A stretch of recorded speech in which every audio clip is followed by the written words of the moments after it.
Hello and welcome to a live post-match reaction to the All Blacks versus the.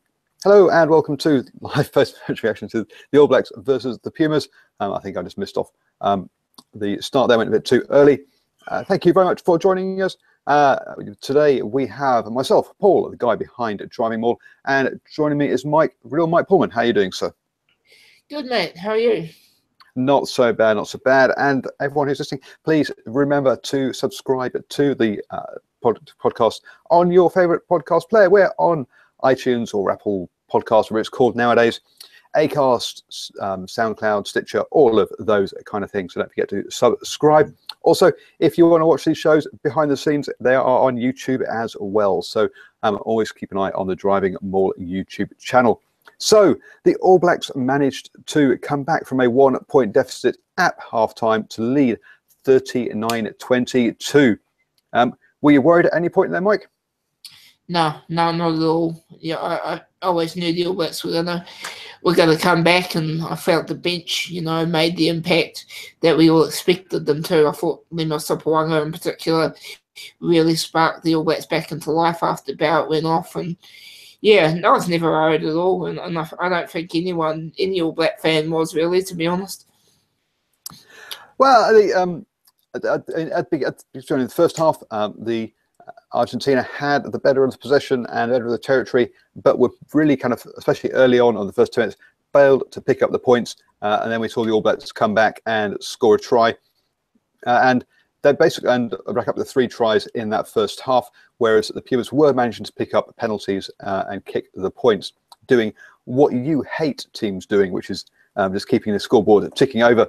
And then at the final, or at the halftime, they obviously Sanchez got over for a try to take that 1-point lead. So you think, going on previous times we've talked, you think they were wrong taking those 3 points, or do you think they should be pressing their advantage in the first half more?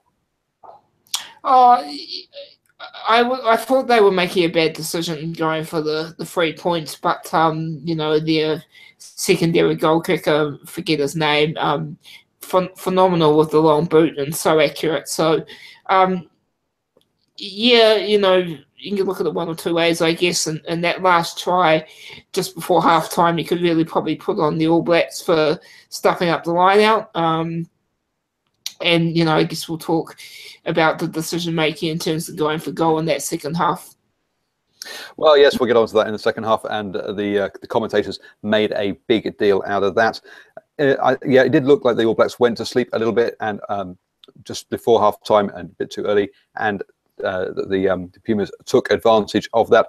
I think one of the impressive things at that point was the low penalty count from the Pumas. We've seen that, we've complained about their discipline in the past, but in this game, by that stage, the discipline was good, and we were talking less than a handful of penalties in the first half against the Pumas, and I think it was 5 penalties conceded by the All Blacks to 4 for the Pumas. So at that stage, they were the better on that side of things as well. But this wasn't all about the Pumas in the first half. There was also, and the All Blacks had some lovely play, hence they got 3 tries, but they just kept on just dropping the ball. Yeah, they were the masters of their own demise, really, in that first half. They were pretty poor defensively as well. But, Nehi Milner-Skudder, for me, was just sensational in this game and looked like he hadn't sort of stepped out of the All Blacks jersey, really. It's been over a year. But, yeah, I thought, like, the All Blacks had these at half-time, and Argentina, despite having the lead, were probably lucky on some accounts to not be behind. And the All Blacks were scrappy, and Beauden Barrett's goal kicking obviously didn't help that. Yeah, I mean, Beauden Barrett's goal kicking was atrocious tonight. He missed everything that he tried. He also stuffed up 2 restarts as well. The first time he got lucky with a knock-on from Argentina, and the second one it went straight out on the full. It didn't even go 10. So his kicking was wayward, definitely. But the other point about it was that the All Blacks just couldn't hold on to the ball. 23 turnovers conceded during that game compared to 15 from Argentina. And I did get, there was a tweet from, and I've just gone blank to the ex Wallabies name, But I put a tweet out at half-time saying that it was a disjointed half by the All Blacks. And Ben Darwin came back, what a surprise, with a question mark. And no, it isn't really a surprise, because if we look at that back line, you've got Barrett and Sonny Bill Williams, who have hardly played together. Then you've got Sonny Bill Williams to Anthony Leonard-Brown, again, two guys who have never played together. And then outside Anthony Leonard-Brown, you've got Milner Scudder, who clearly he hasn't played with much because Milner Scudder's been out for the whole time. Now, Anthony Leonard-Brown has played some with Dag, but again, only at the All Blacks level. The only player that he actually sort of recognises in that back line is David McKenzie. And again, for McKenzie, only his is it second or third test? Third test. So again, he doesn't know how the other players play because there's no other Chiefs player in there. So it shouldn't be a surprise really that this back line is stuttering on attack, surely. Yeah, no surprise at all. And I think it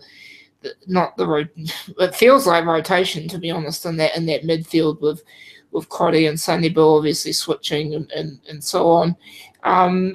Probably felt that Anthony Brown probably tried a wee bit too hard tonight. Yes, he got a try, but he ran some pretty bad lines as well. Barrett, for me, had a shocker right across the board. Sonny Bill was better, but in terms of McKenzie, I think there's a lot of question marks now. Yes, he scored a try and he helped set up another one, but this guy is not coping under the high ball, and I think his size is really starting to come into question now, and we need to have that discussion, I think. Yeah, I do think there were 3 or 4 high balls he didn't claim that I can remember at least. And I've not got the stats on how many he kind of dropped, but yeah, he wasn't secure under the high ball. For my mind, Ben Smith hasn't been secure under the high ball for a while now, but he's been a lot more secure than that. He does get up there for most of them, but is liable to knock 1 or 2 on during a game. But in this, as you say, with David McKenzie, we can think of a handful of times when he knocked on the ball in those situations, and that has caused problems, definitely, because there's those counter-attacking opportunities from kick returns aren't there, which is what the All Blacks like to feed off. And so that's, if you take that out of their armory, you are going to restrict some of their scoring ability. But that second, no, sorry, go on. No, I didn't say anything. But that second half, the All Blacks really managed to turn the tables after about the 60-minute mark, and the turning point, according to the commentators, was the choice of whether to take the penalty or take the scrum. Go on, let's kick off with your favourite subject, because I'm sure there's plenty of viewers and listeners who haven't heard it before. So go on. I think that was a moment in the game, and the commentators are very right to keep going back to it, because when you have the momentum like the Pumas had prior to that, when they had the decision scrum or kick for goal, nothing suggests to me that they actually. Sorry, I messed that one up.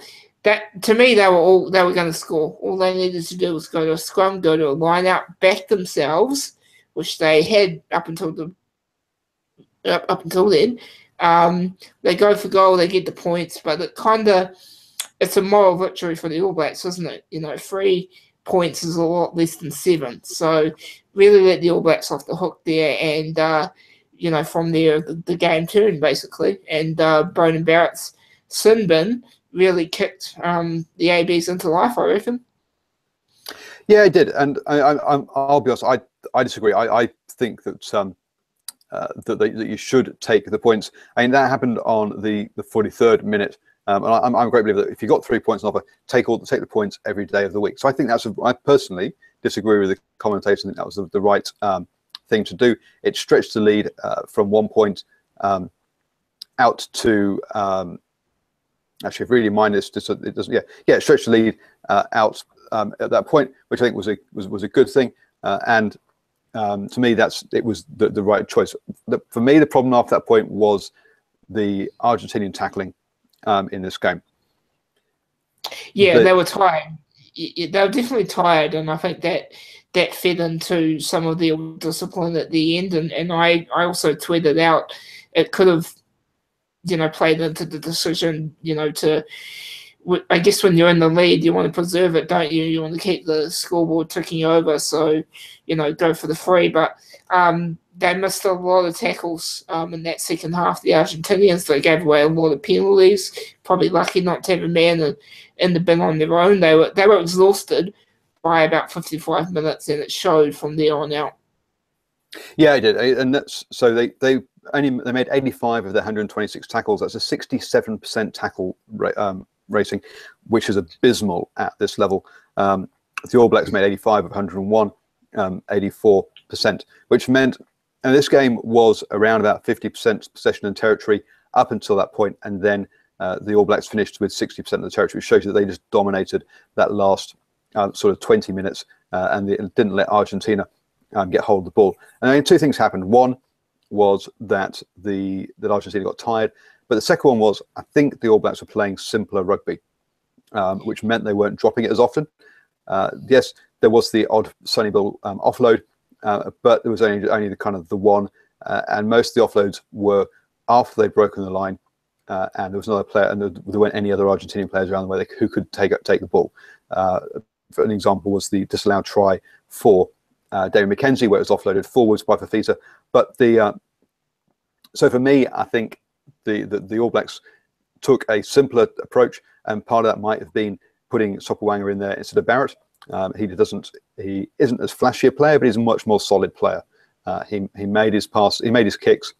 I think he missed one compared to Barrett, who had missed like 3 or 4 before then. And he also, just played a simpler game plan that meant they weren't turning the ball over as much either. Yeah, no question that Sopoaga is the better goal kicker tonight. And you'd probably say overall, but for Fafita, man, what a try that he scored. But I also think the balance that Sam Cane brought when he came onto the field shortly after halftime, I thought the impact was sound.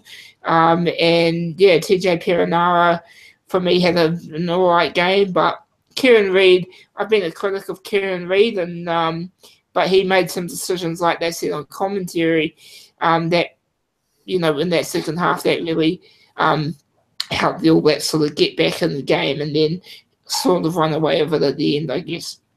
Yeah, and TJ had he passed it 62 times, only ran 4 times for 4 meters. So a solid, efficient, quiet game, really. But so to say, solid and efficient, but not flashy. And let's talk about Fafita. Meters run 113 off 11 carries. That's fantastic. Yeah, and Argentina couldn't deal with him. He's got all the tools, man, to seal up that 6 jersey moving forward. I know that's a big call to say very early in his career, but he's somewhat of a surprise selection to me heading into the match, and he certainly played just the manner in which he played, the confidence he had in his own game, and that power in the legs and the speed. It's no wonder that when Murray Mexted first discovered this kid, they're talking about him being a winger for Wellington. So, really for Fafita, and he's probably put a lot of pressure, I guess, on Wanderung Kaino, who knows what's going to happen there. Is his All Black career over? Well, yes, you took the words out of my mouth. I was going to say with in the 2 Bledisloe Cup tests, obviously it was I'm gone absolutely blank. It wasn't Lee Dixon, was it? It was who played in 6 again in the two Bledisloe Cup games? It was Savia, wasn't it? No. Sevilla was off. Was on the bench, and yeah, was it Lee Dixon? Anyway, because he scored a try racing down the sideline as well. So it does look like that New Zealand do have an embarrassment of riches at 6 at the moment in new guys coming through. So as you say, I think Kano's days could be over with if his off-field issues continue to be issues. So I thought Luke Romano as well. We need to mention that he was really, really good in that first half. He just put himself in the game. a lot of carries and a lot of power in legs as well. We saw a lot of All Black and Argentinian players go to ground and then actually not be held, get up and roll a few more meters, or get up and even run a few more meters. So Romano really impressive to me, and they should give him another shot next week. Yeah, I think that's one of the things we do need to see here is that is players getting more game time together and getting those combinations together, because that is what's going to be needed going into the Rugby World Cup. That a lot of the problems in the first half were about connectivity between players and that kind of thing. So the couple of comments in the live chat here. The Pumas were a lot better than last week. Yes, they were, especially in the first half. They just couldn't take advantage of their possession and territory, and they needed to get more points on the board. And Max Dobson goes, really good commentary, Paul. Thank you very much. How did you rank Nay's game? Naimil Scudder had a very good game. Fafita, I say, had 113 yards carrying. Naimil Scudder had 75, so he was the second highest carrying in the game. Clearly breaking the game line, making yards. So he had a very good game. 5 defenders beaten, 2 clean breaks, all of that kind of stuff. The fact that he came away, has been out for so long, as we said earlier, has been was wonderful there. But we're going to talk about the balance of the back row now. If we look at the defensive stats on that, Fafita 4 tackles, Arnie Surveyor 14 tackles, Kieran Reid 7 tackles. So is the All Black setup? 7s are tackling guy, 6s are running around guy, and we said 6 and 8, and Kieran Reid does his stuff of tackling and making the breaks. So is that the balance they're looking for? Are they looking for a 6 that can break and make yards? I guess conversely, traditionally you'd expect your 7 to be that guy, and that actually 7 is expected to do a lot of the grafting work. Yeah, I'm not too sure. I think the All Blacks early on in the game, anyway, they weren't committing many players to the breakdown, and when you look at how Argentina were playing, level with that, they had a lot of runners in their backline. What difference is, though, players in the All Blacks are running onto the ball, whereas the Argentinian attack very, very stagnated, I felt. And I don't think the All Blacks need to necessarily dictate a player to, commit to the ruck more or whatever, but that's the difference. When you watch this game back, the All Blacks ran onto the ball more. Argentina's attack was stagnated. And yeah, that's a big difference for me. Yeah, maybe not so much about who commits to the ruck more, but I think you find Arnie Surveyor, Brody Retallick with 11 tackles, and those guys are playing more central. And then you're throwing Dane Coles out wide on one side, and you're putting Fafita out wide on the other side to be the sort of to support the backs there and to make the breaks.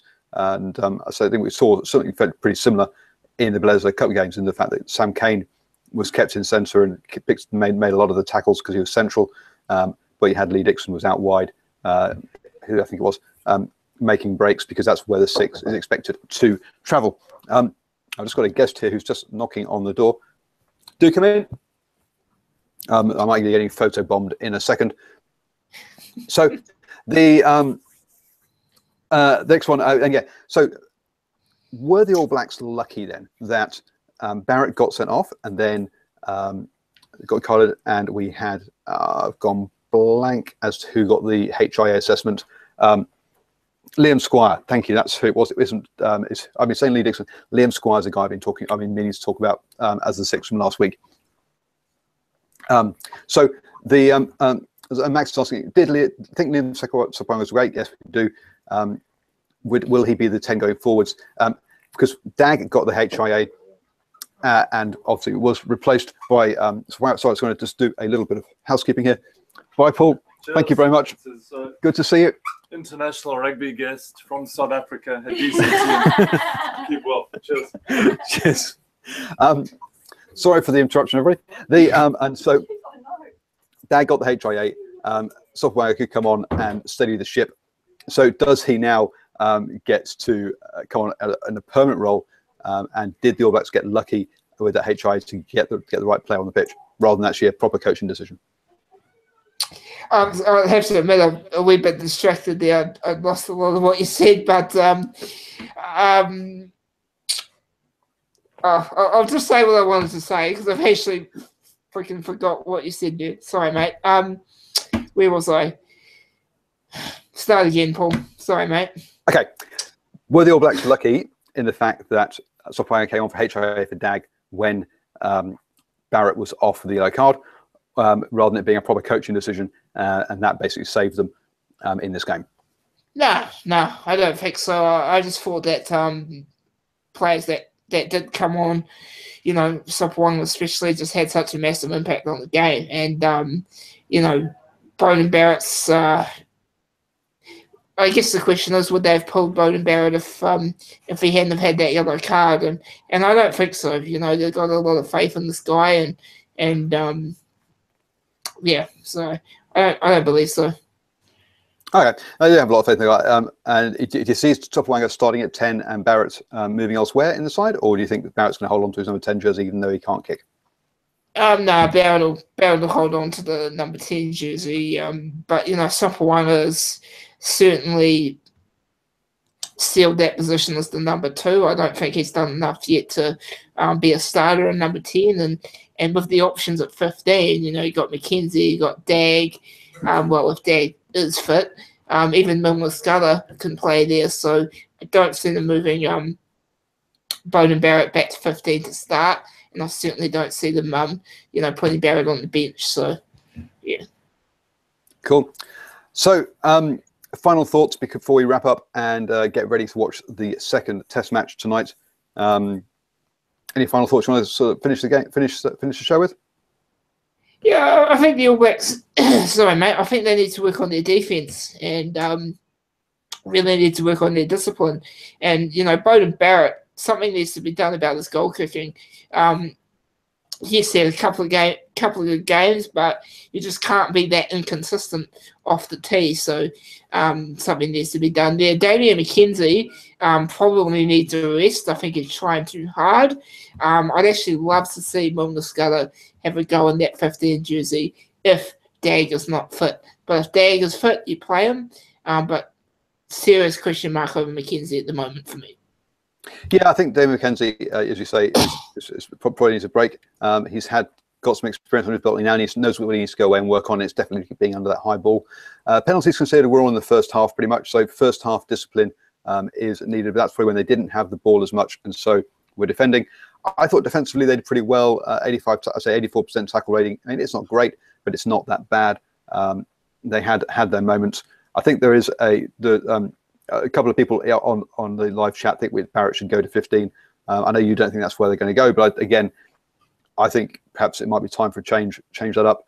But I guess what we need to do is, I don't think that they can make too many changes. I think combinations and it's something that's really over. Yeah, I know, but I think Dag should probably come back in at 15 for Damien McKenzie, and probably also bring back. I've just gone at Crotty if they can. Yeah, so just on the Pumas as well. Just quickly, they obviously performed a lot better in this game than any other they've played this year. So that solidifies my comment of that they build for this game. But don't be surprised if you see Argentina have a terrible run in the championship after this. I think that this was the match that they built the championship around. They didn't get it done, and it's not going to be very good from here on out. But the guy Creevy, number 2, great game, absolutely great leader, and an abysmal game for Kubeli. Abysmal. I think the Pumas. I agree. I think there will be a bit of a hangover in the Wallabies game, but I think once they're back home again for the final 2 games, I think we might see something from them in their home side, in the home ground. So I think I think that there is still a life in them yet, but not next week. So very quickly, your thoughts for Wallabies versus the Springboks? Oh, the Wallabies are under some serious pressure. You know, that they proved in that last game against the All Blacks that they can beat any team in world rugby. I think they have to win this game, so I'm gonna predict them just because of the travel for South Africa, if anything else. So I'll go the Wallabies by about 10. Yeah, I think the Wallabies do need to prove that they can actually put two performances together. Flash in the pan performances really are not what they need. They need to be able to have some consistency, so they do need to do that. I also think the Wallabies win by 3, but I know that when I put my my poll out there, that the majority of people are expecting the Boks to win this game. So it should be a cracker. I've gone Wallabies by 3 for this one. So, and I will be live straight after the Wallabies versus the Springboks with New Zealand rugby quizzes for live post reaction to that game. So do join me for that one as well. Mike, thank you for your time. We just go and recharge our beers and get our chairs comfy. So why don't you let people know where they can get hold of you outside of the show? Cool. So you can find me on Twitter at Real Mike Pullman. I'll be tweeting all night long. So yeah, get in touch.